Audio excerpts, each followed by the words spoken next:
In a middle school classroom, a brilliant but ostracized black boy named Leo endures daily humiliation from his peers and a cruel math teacher who sees his intellect as a challenge to be silenced. When the teacher presents an impossibly difficult math problem with a high-stakes wager, $10,000 if he solves it, but silence forever if he fails, Leo rises to the challenge. His stunning display of genius not only wins him the life-changing prize but also ignites a firestorm of jealousy and retribution, forcing him to navigate a world far more complex than any equation. His victory, once a source of pride, quickly becomes a burden, threatening his family and his future.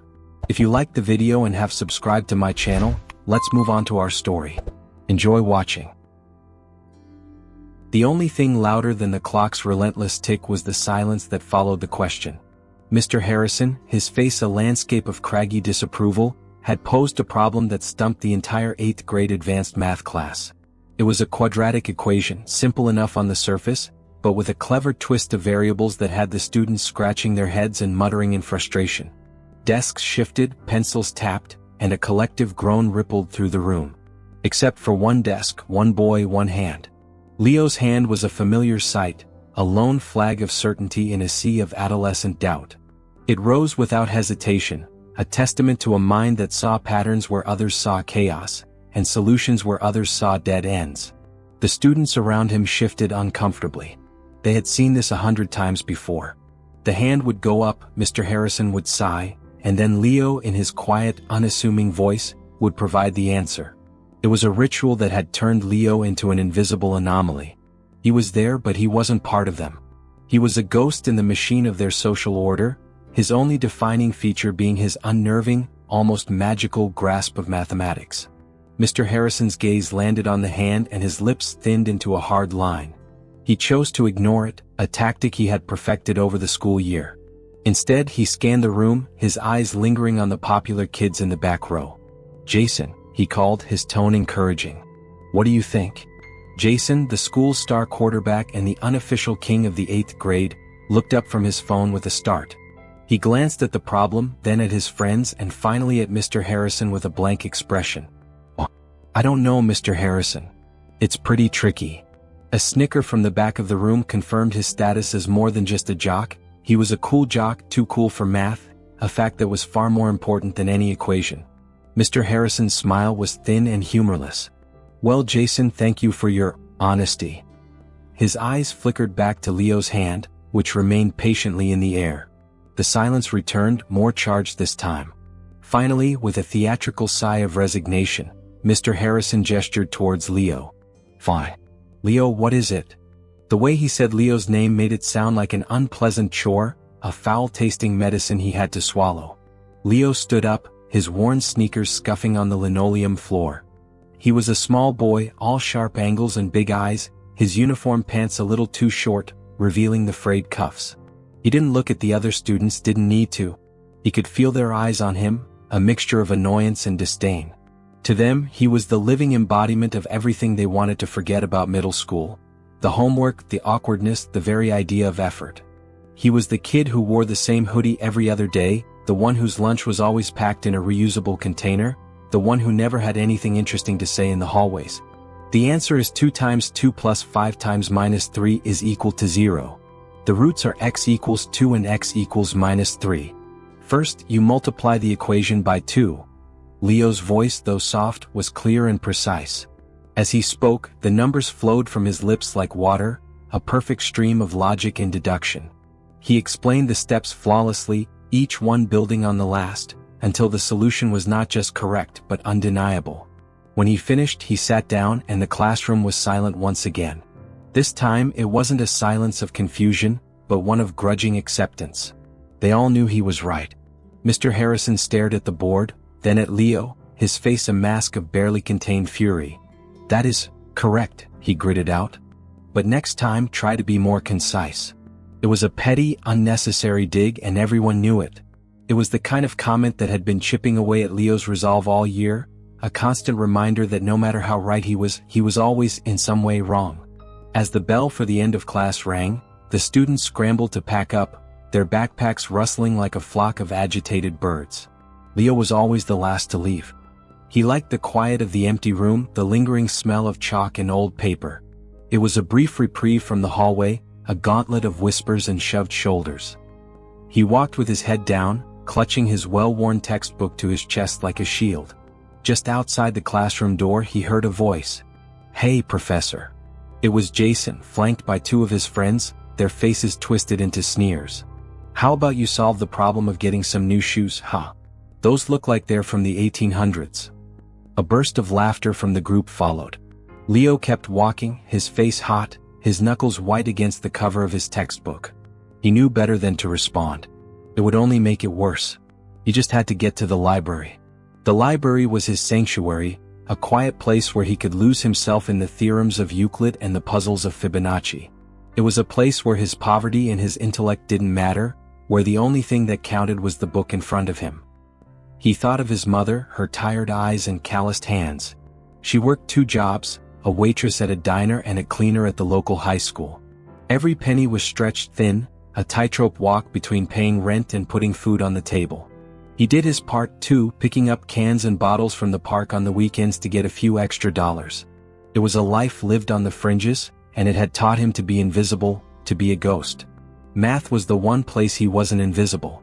In the world of numbers, his voice was the loudest, his ideas the most brilliant. Leo finally reached the library, the heavy door groaning shut behind him, cutting off the noise of the school. He found a corner table, his usual spot, and pulled out his textbook. He stared at the page, but the words were a blur. All he could see was Mr. Harrison's sneer, all he could hear was Jason's mocking laughter. He was a boy with a mind that could solve the universe, but he couldn't solve the simple problem of not being an outcast. A deep, hollow ache settled in his stomach, a familiar feeling of loneliness and powerlessness. He knew he shouldn't raise his hand so much. He knew it just drew attention to him, made him a target. But he couldn't stop. The questions were like a siren's call, and the answers were a song he couldn't keep himself from singing.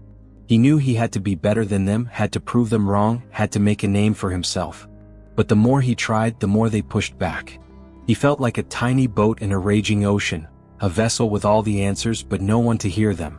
He was a paradox, a genius without an audience. And he had a sinking feeling that tomorrow the storm was going to get even worse. He had no idea just how right he was.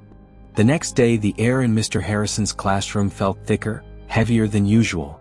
It was a dense, palpable thing, a mix of chalk dust and unspoken hostility.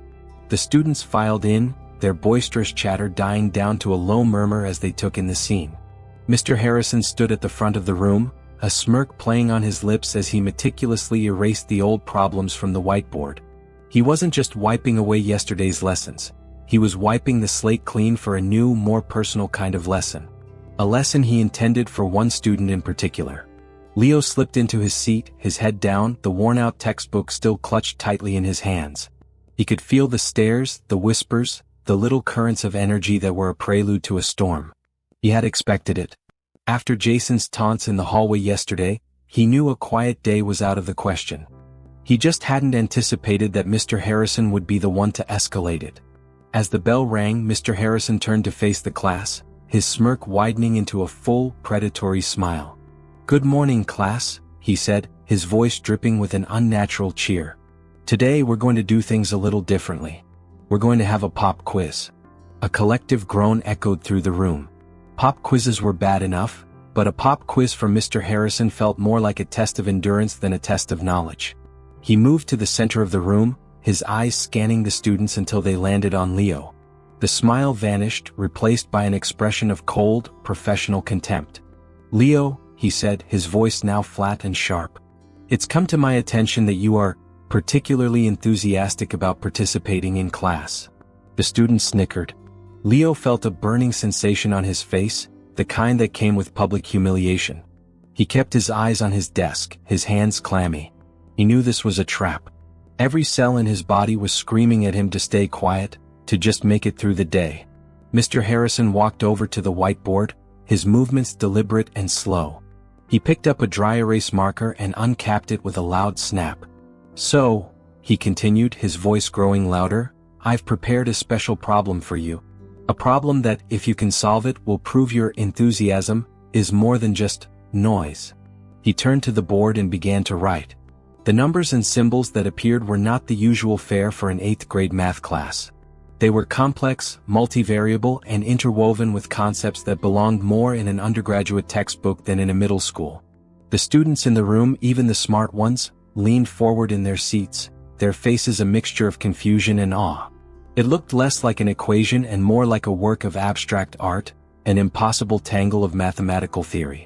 As Mr. Harrison finished, he drew a flourish with the marker and capped it with another snap. He then turned to Leo, his eyes glittering with malice. "Here's the deal, Leo. You solve this problem and you'll get $10,000. That's enough money to buy some new shoes, I imagine." The laughter this time was not just a few snickers. It was a wave of cruel adolescent glee that crashed over Leo, drowning out his thoughts. "But," Mr. Harrison added, leaning in slightly, his voice dropping to a theatrical whisper, "if you can't solve it, you never speak in my class again." A hush fell over the room. The gravity of the wager settled on everyone, a tangible weight. $10,000 was a fantasy, a number so large it was meaningless. But the second part of the deal, that was real. It was a threat to silence the one voice that made sense in the world of numbers.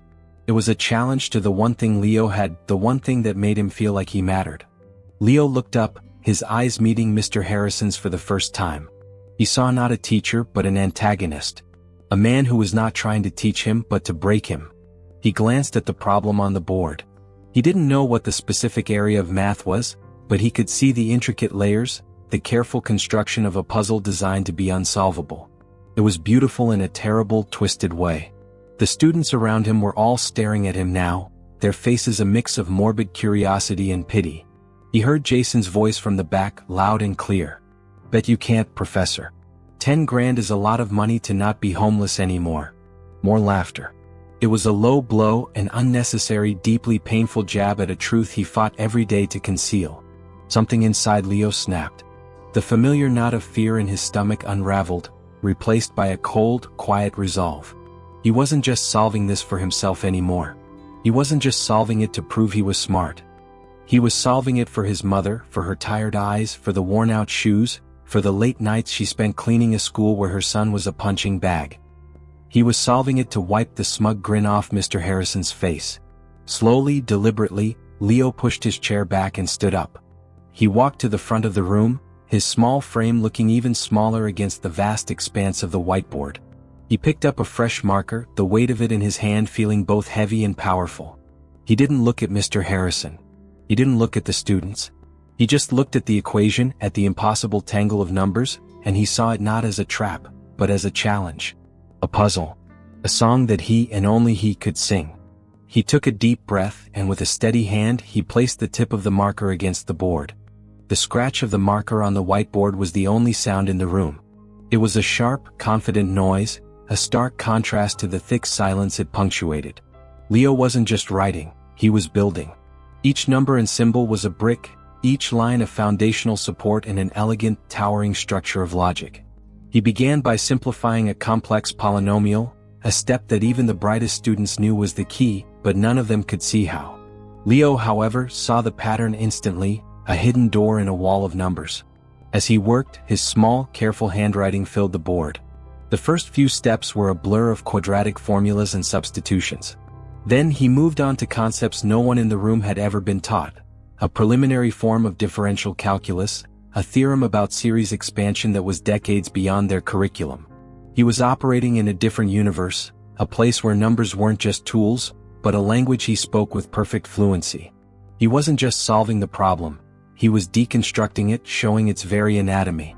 Mr. Harrison's face, initially a mask of smug satisfaction, began to crack.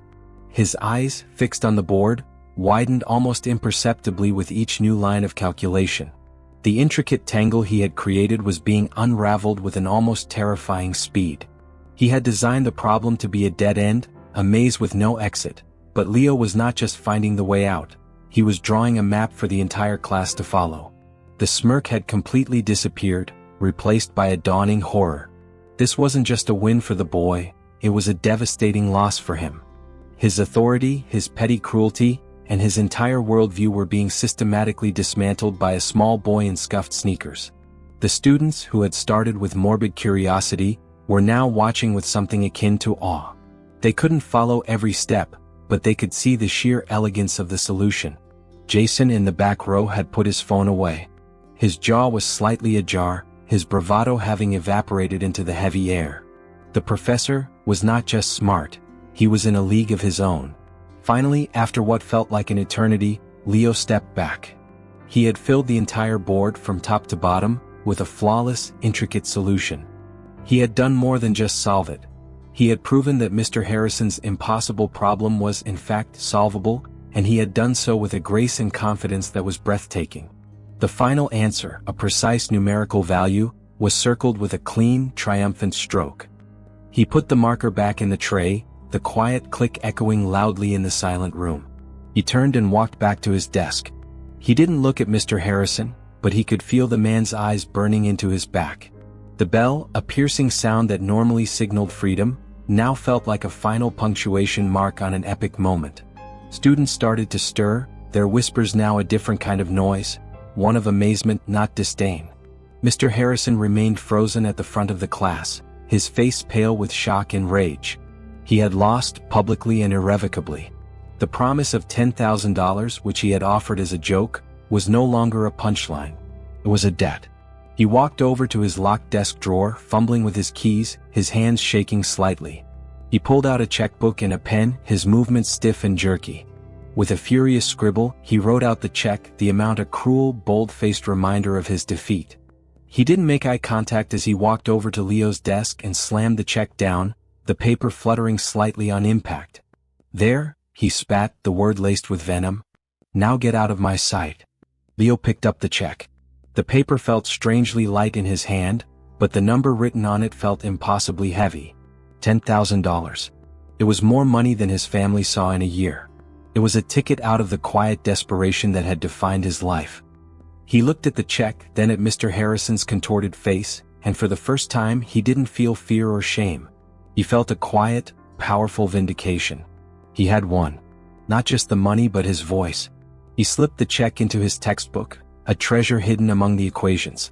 He stood up, grabbed his worn backpack and walked out of the classroom. The hallways were buzzing with the news. Students pointed, whispered, and stared, but this time it was different. They weren't laughing at him. They were looking at the boy who had done the impossible. The ghost was gone. In his place was a legend. He walked through the crowd, the $10,000 a silent, powerful presence in his backpack, a secret that was about to change everything. The walk home felt different. The same cracked sidewalks, the same graffitied walls, the same blaring sirens in the distance. But everything was sharper, more immediate. The check, tucked carefully inside his math textbook, felt like a burning coal against his chest, a heavy and dangerous secret. He walked with a new kind of awareness, not just of his surroundings but of himself. He was no longer just the invisible kid, the professor, who was easy to mock. He was a boy with $10,000, and that made him a target. He pulled his hood up, not just against the cool autumn air, but against the possibility of a glance from a stranger, a look that might see the newfound weight on his shoulders. He felt a nervous energy thrumming just beneath his skin, a mix of pure elation and suffocating anxiety. The money was a lifeline, a miracle, a dream. But it was also a burden, a thing that had to be protected, to be hidden. He thought of Mr. Harrison's hateful stare, and the cruel laughter of Jason and his friends. They knew he had the money. How long would it be until others knew? The world outside his apartment felt suddenly hostile, and the simple act of walking home was a high-stakes journey. When he finally reached his building, the familiar smell of stale cooking and cheap air freshener washed over him. The stairs groaned under his weight as he climbed to their third-floor apartment. He fumbled with the key, his hand still trembling slightly, and pushed the door open. His mother was sitting at the small kitchen table, a half-eaten bowl of cold soup in front of her. She was still in her diner uniform, a splash of ketchup visible on her apron. Her shoulders were slumped with a profound weariness that went bone deep. She looked up when he entered, and a tired smile touched her lips. "Hey baby," she said, her voice raspy. "How was school?" Leo's throat felt tight. He wanted to tell her, to shout it from the rooftops, but the words felt too big to fit in the small apartment.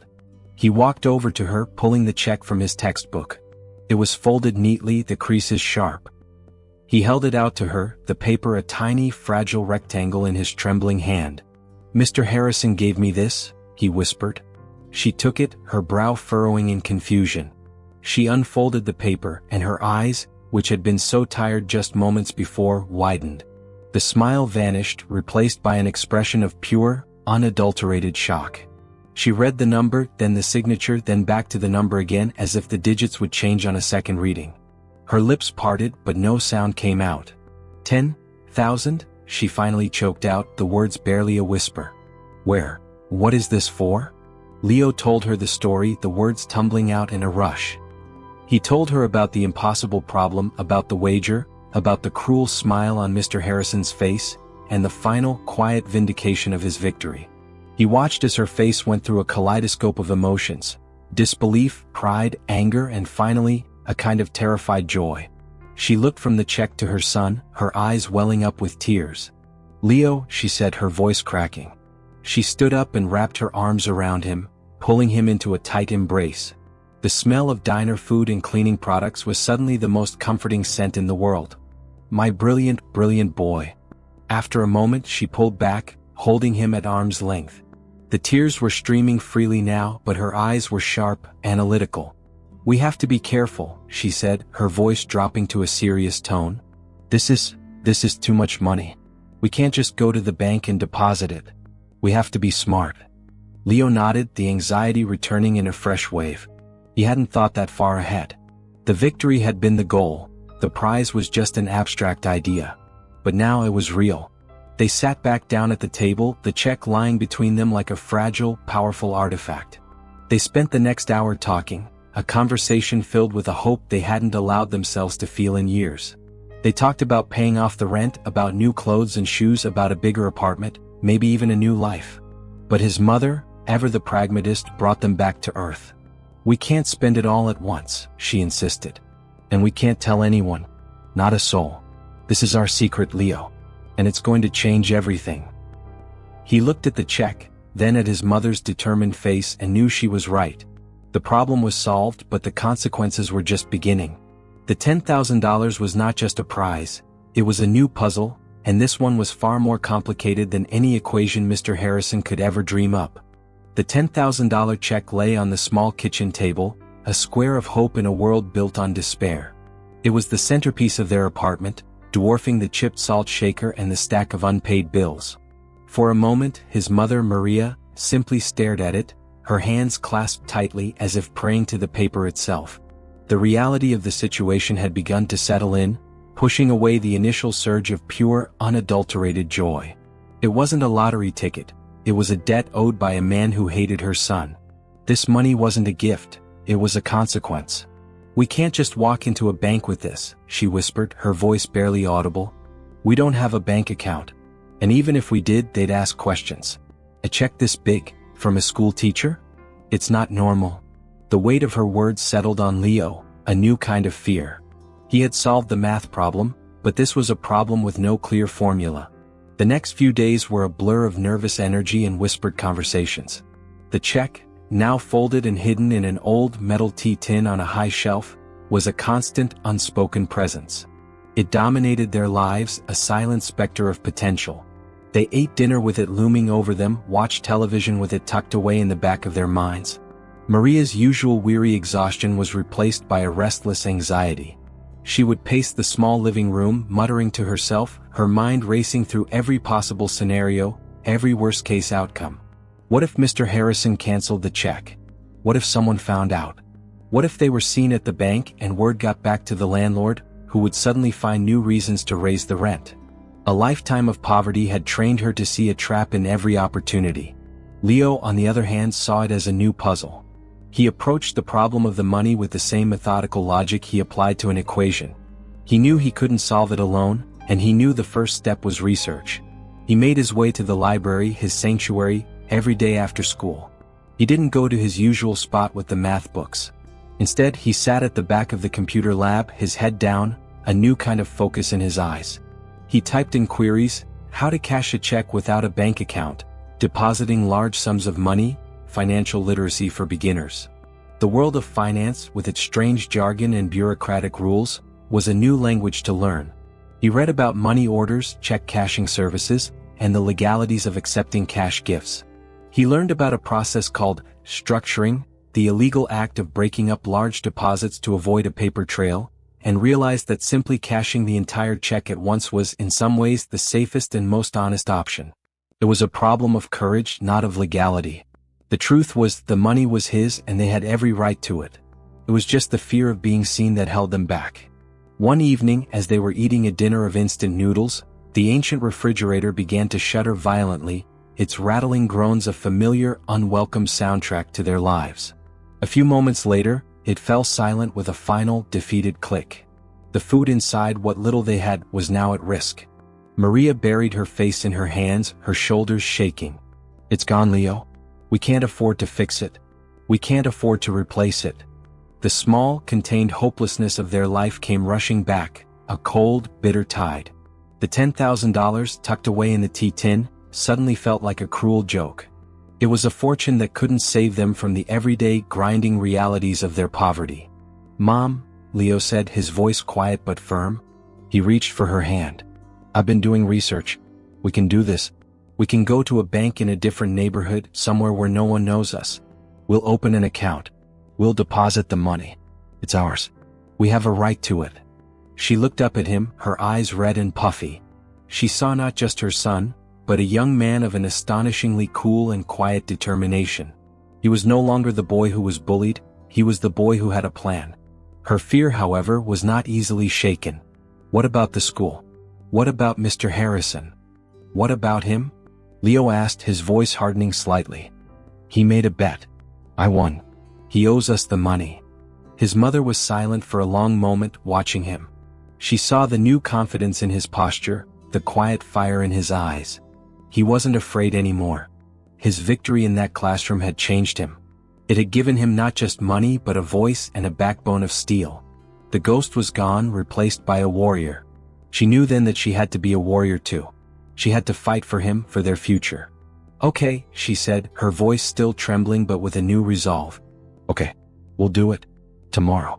After you get out of school, we'll go to the bank on the other side of town. The one on Elm Street. No one knows us there." The plan was set. They felt a new kind of nervous excitement, a palpable buzz in the air. The broken refrigerator, the mountain of bills, the tired old clothes, all of it felt like a temporary state, a past they were about to leave behind. But the world, of course, was not so simple. The story of Leo's win had spread like wildfire. The students in his class had not been able to contain their awe, and the tale of the impossible problem and the impossible prize had become an urban legend in the school. It had reached Jason's ears, who, humiliated by his public put-down, had twisted the story into something more sinister. He and his friends started a rumor that Leo had cheated, that his mother had found the problem online, that he wasn't a genius but a fraud. It was a lie born of jealousy and shame, but it was a lie that gained traction. The whispers followed Leo in the hallways, and the pointed fingers were no longer just about his clothes, but about his integrity. Maria's fear was not just a theoretical thing. It was a premonition. The knock on their door came late that evening, long after the broken refrigerator had fallen silent and long after they had made their plan. It was a series of hard, insistent raps that startled them both. They exchanged a look, their eyes wide with shared panic. "Who is it?" Maria called out, her voice shaky. "It's Mr. Harrison," a deep voice from the other side of the door said. "I'm here to talk to you about the check." The words were calm, but there was an unmistakable edge of menace beneath them. It was a predator, not a teacher, standing on their doorstep. The problem, Leo and his mother knew, had just arrived. The persistent knock on the door was an alien sound in their quiet, self-contained world. It was a loud, demanding presence that felt like an intrusion, a deliberate invasion. Maria and Leo froze, their eyes locked in a shared moment of raw, primal fear. The apartment, once their sanctuary, now felt like a paper-thin shelter. The voice from the other side, however, was what truly made their blood run cold. It was Mr. Harrison, his tone deceptively calm, the undercurrent of menace unmistakable. Maria swallowed hard, her hand instinctively reaching out to pull Leo closer. "Stay here," she whispered, her voice a thin line of steel. "Don't say a word."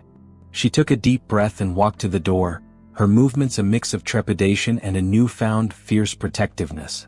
She glanced through the peephole. Mr. Harrison stood there, but he was not alone. Flanking him was a woman in a crisp suit, her face impassive and professional. Maria recognized her from a school assembly, Miss Davies, the assistant principal. The sight of her confirmed Maria's worst fears. This wasn't a casual visit, it was an official confrontation. She unbolted the lock, the sound of the tumblers clicking over in the dead silence of the apartment feeling impossibly loud. She opened the door just a crack, her body acting as a shield for Leo, who stood frozen behind her. "Mrs. Torres," Mr. Harrison said, his face a mask of feigned concern. "I apologize for the late hour, but we need to discuss a very serious matter." He tried to push the door open wider, but Maria held her ground. "Whatever you have to say, you can say it here," she said, her voice steady despite the frantic beating of her heart. Ms. Davies stepped forward, her expression one of practiced, weary diplomacy. "Mrs. Torres, this is a delicate situation. We believe there may have been a misunderstanding regarding a recent wager in Mr. Harrison's classroom. We'd like to resolve this without any further disruption." "Misunderstanding?" Maria asked, her voice raising a notch. "You wrote a check for $10,000, Mr. Harrison. In front of an entire class. How is that a misunderstanding?" Mr. Harrison's composure began to fray at the edges. It was a joke, a figure of speech. An attempt to motivate a student. The problem was designed to be impossible. I never thought he'd be able to solve it. A problem of that caliber requires a level of knowledge and resources that, frankly, I don't believe a student from this neighborhood possesses. The last words were a low, cruel jab, a deliberate reminder of their poverty, a final twist of the knife. He was no longer trying to hide his contempt. He was weaponizing it. Behind her, Leo's hands clenched into fists. He had never heard his poverty spoken of so plainly, so dismissively, as if it were a disease or a character flaw. Maria felt a fresh wave of rage, the protective fire in her belly burning hotter than before. "My son is a genius," she stated, her voice trembling with emotion. "He is brilliant. And you, a man who is supposed to be a teacher, tried to humiliate him. You wrote a check as part of that humiliation, and now you want it back because his intelligence proved you wrong." Mr. Harrison's face turned a shade of crimson. "That's enough," he snapped, his voice losing all pretense of civility. "There's also the matter of the rumors. Students are saying he had help. That the solution was found online. We're hearing things. And a check of that size, it could be seen as an act of blackmail. I'm giving you a chance to make this right, Mrs. Torres. Give me the check and we can all forget this happened. Otherwise, I can't guarantee there won't be consequences for your son's academic record." This was the threat, the final desperate move.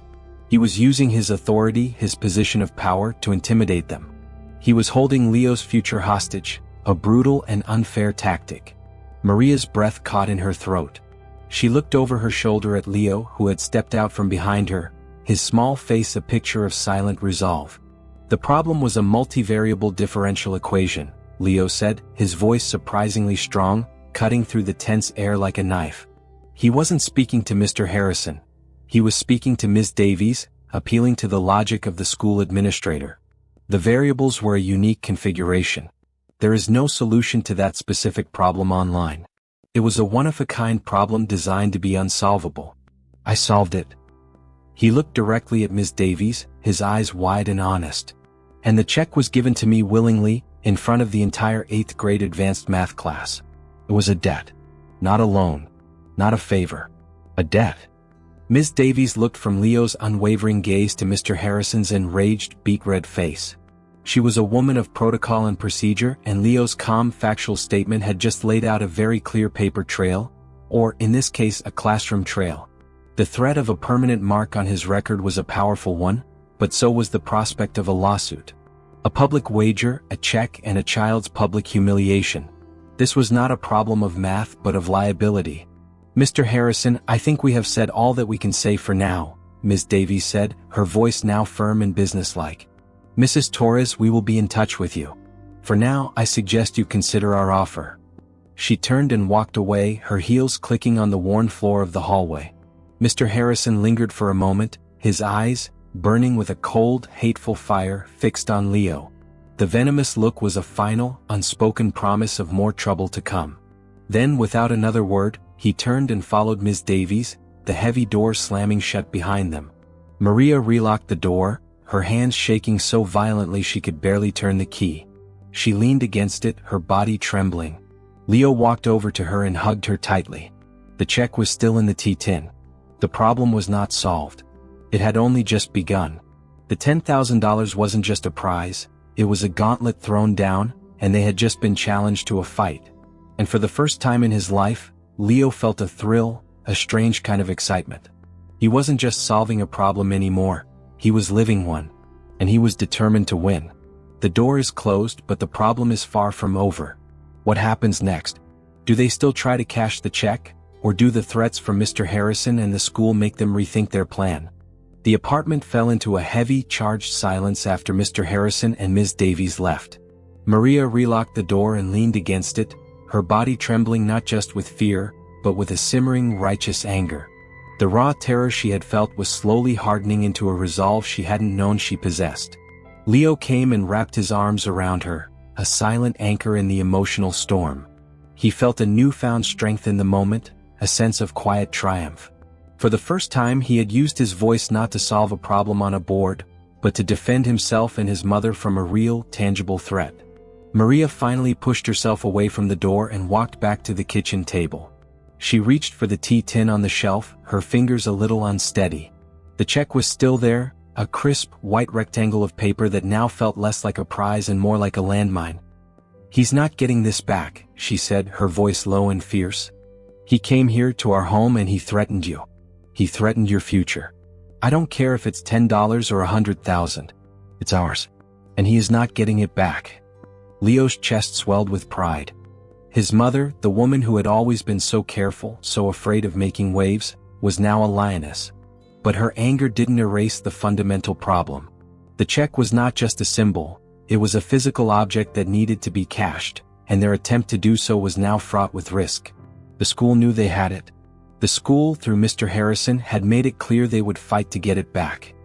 "He's going to tell everyone I cheated," Leo said, the words a bitter taste in his mouth. Jason already started the rumor.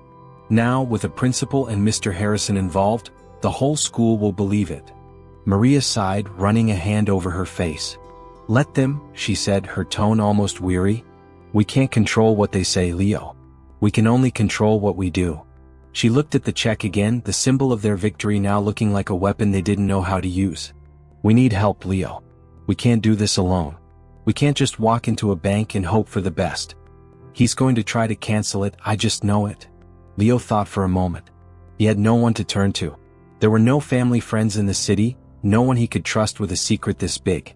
But then an image came to his mind. A man with a kind smile and a razor-sharp wit. A man who sat on a throne of a barber's chair, the unofficial king of a corner of their neighborhood.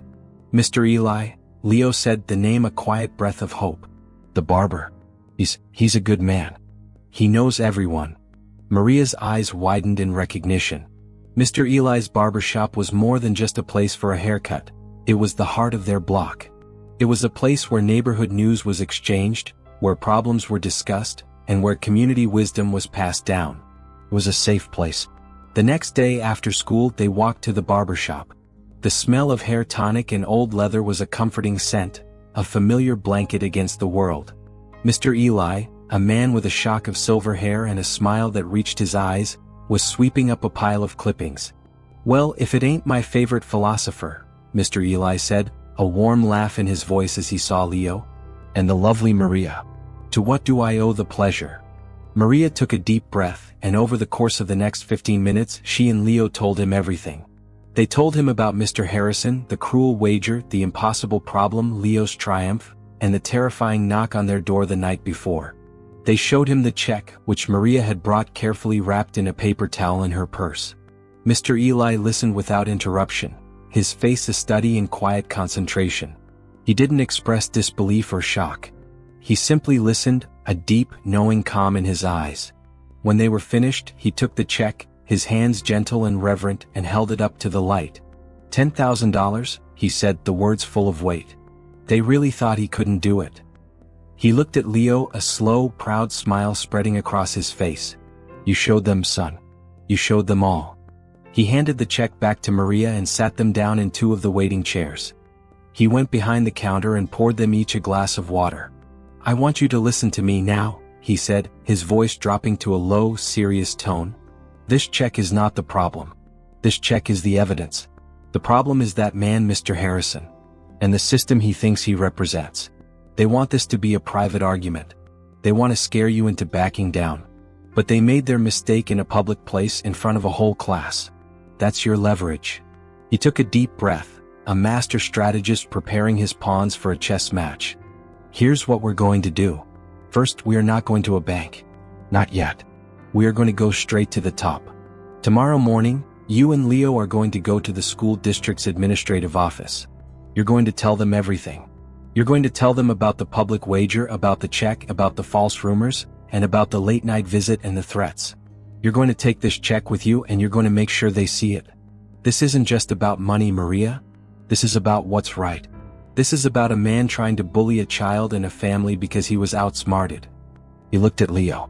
"You're going to write down the problem, every single step, exactly as you solved it. You're going to present it to them. You are going to prove that what you did was real and that what they are doing is wrong." Maria's face was a mixture of fear and determination. What if they don't listen? What if they just protect Mr. Harrison? "Then we go to the next level," Mr. Eli said, his voice now a low rumble. "I know some people. We have a community activist group here. They know how to get the word out. They know how to make sure the school board can't sweep this under the rug. And I know a lawyer, a good man who does pro bono work for people like us. We'll get him involved. They think this is a small problem they can solve with threats. We're going to show them that this is a very big problem, a problem of ethics, of morality, of an institution failing its most vulnerable students." As he spoke, the fear that had been gripping Maria and Leo began to dissipate, replaced by a quiet, steady resolve. They were no longer alone. The weight of the check was no longer a burden. It was a tool, a weapon in a fight they were now willing to have. Mr. Eli had not only given them a plan, but he had also given them a new sense of purpose. The fight for the $10,000 was no longer a fight for money. It was a fight for dignity. Leo looked at Mr. Eli, a silent thank you in his eyes. He had solved the impossible problem on the whiteboard, but this new problem, this real-world puzzle, had just found a new and much better solver. The ghost of a boy was gone for good. A new chapter was beginning, and with it, a new kind of power was emerging. And it wasn't just in the numbers. It was in the community. The battle lines are drawn, and Leo and his mother have found an unexpected ally. What happens when they bring their story to the school district? Do they find the justice they seek, or does the fight get even more complicated? The administrative building for the school district was a fortress of polished marble and cold authority. Its air, thick with the scent of floor wax and stale coffee, was a world away from the familiar hum of the barbershop and the humid warmth of their apartment. Leo, wearing his best and only clean shirt, walked beside his mother, Maria, her posture a mix of defiance and exhaustion. The check, tucked securely in her purse, felt less like a prize and more like a subpoena. They were no longer fighting on a teacher's terms, but on the terms of an entire institution. They were led into a large, impersonal conference room with a long table of dark mahogany. A man in a tailored suit, Mr. Evans, the district supervisor of middle school operations, sat at the head. He gestured for them to sit. His expression was a neutral mask, a practiced detachment that gave nothing away.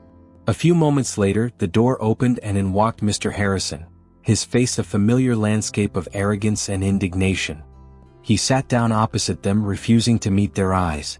Ms. Davies, the assistant principal, took a seat beside him, her face tight with professional discomfort. Maria, her hands clasped tightly in her lap, began to speak.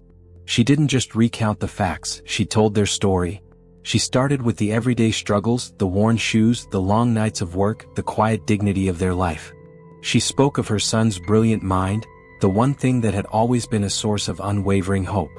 Then her voice hardened as she described the classroom, the cruel bet, the impossible problem designed to mock him, and the final public humiliation.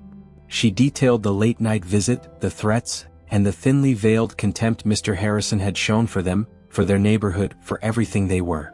Mr. Evans listened without interruption, his gaze moving from Maria's face to Mr. Harrison's twitching jaw. When she finished, the room was silent. Maria had not just presented a case, she had delivered a plea for justice, a raw and honest account of a life on the fringes. Mr. Evans turned to Leo. "I understand you have something to add, young man?" Leo, his heart thumping like a drum against his ribs, took a deep breath. He pulled a folded sheet of notebook paper from his pocket. On it, in his neat, meticulous handwriting, was a fresh copy of the problem and its complete solution. He laid it on the table and slid it toward Mr. Evans. "This is the problem Mr. Harrison put on the board," Leo said, his voice steady. "And this is the solution. It's an advanced multivariable differential equation with a very specific, unique combination of variables. It was not something that could be looked up online. It was designed to be impossible, but it wasn't. It was just difficult. And I solved it." He looked directly at Mr. Harrison for the first time, his gaze unflinching. In front of a whole class. Mr. Evans picked up the paper, his eyes scanning the intricate math.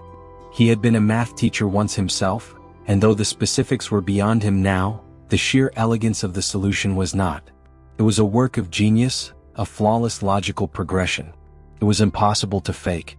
"This is a ridiculous fabrication," Mr. Harrison interjected, his voice sharp with desperation. "The boy had help. His mother is lying. This is a desperate attempt to extort money. I was trying to teach him a lesson about pride and humility, and now they're turning this into a circus." "A circus you started, Mr. Harrison," Ms. Davies said, her voice quiet and weary. She finally broke her silence, a look of profound disappointment on her face. "You made a public wager in front of an entire class. You issued a check. I can't speak to your motivations, but the facts are clear. Your behavior was unacceptable." She turned to Mr. Evans. "The entire 8th grade advanced math class is a witness. Students are talking about it all over the school. You were present when I delivered the check. You know it was a legitimate transaction. He even showed us the bank account details of the school district, so we could see how we were being tracked and threatened if we didn't comply with his demands to give us the money."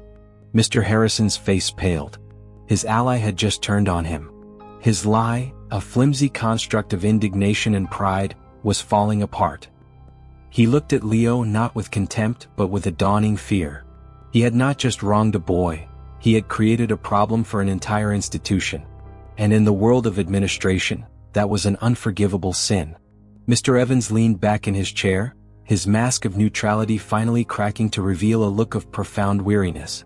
"Mr. Harrison, you are an intelligent man, but your judgment was catastrophically poor. Your actions constitute a serious breach of professional ethics, and your subsequent behavior at the home of a student constitutes harassment. We cannot and will not tolerate this. We will honor the check. And as for your position at this school, that will be discussed at a later time. For now, you are on administrative leave." Mr. Harrison's face went white. He opened his mouth to protest, but Mr. Evans held up a hand. "The meeting is over. Mrs. Torres, we will be in touch with you about how to proceed with the check. We will also be launching a full investigation into your son's claims, and we will ensure his safety and well-being at the school. He is to be treated with the respect his intellect demands." The ride home was filled with a different kind of silence. It was not the silence of fear, but the silence of a profound, life-altering victory. The check was no longer a symbol of hope or a source of fear. It was a tangible form of justice.